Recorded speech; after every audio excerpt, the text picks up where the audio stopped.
हस्तरंगे साहसी युवक राजेश बारिक प्रशंसा। राजेश को स्थानीय प्रशासन पक्षर सम्मानित करा पीर जहानिया समुद्र में रविवार दिन बुड़ी जाउथिबा बेले 3 जन छात्र को उद्धार करते आइसक्रीम बिकुथिबा राजेश। रविवार दिन पीर जहानिया अघटन घटी एथिरे 2 जन प्राण हराइथिबा बेले 3 जन को बंचाइथिले राजेश बारिक। युक्त 2 पास करी बेकार हेबा परे राजेश पीर जहानिया आइसक्रीम स्टॉल करी बिक्री करुछंती आ समय पाइले समुद्र में ट्यूब धरी पहरी पहरी पैंतरा मारी थांती आ पर्यटक माने गाधोइबा बेले विपद रे पड़िले सेमानकु से उद्धार करंती।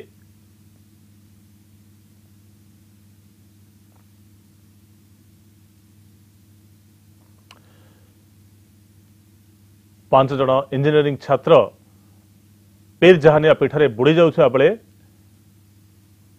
पंप नथिबा एक ट्यूब धरी राजेश जो अदम्य साहसर परिचय देइछंती ताको भूयसी प्रशंसा करा जाउछि एवं 3 जन को गभीर समुद्र भितर उद्धार करी मृत्यु मुखरु टाणी आनिथिले राजेश। 2 जन जदिओ बुड़ी प्राण हरैथिले किंतु 3टी अमूल्य जीवन बंचेबारे राजेश जो अदम्य साहस देखैछंती ताको वर्तमान समय भूयसी प्रशंसा करा जाउछि एवं जिला प्रशासन तांको सम्मानित करिछि एवं एक सामान्य आइसक्रीम बिकाळीरू स्थानीय अंचल हीरो पलटि जाइछंती वर्तमान समय राजेश।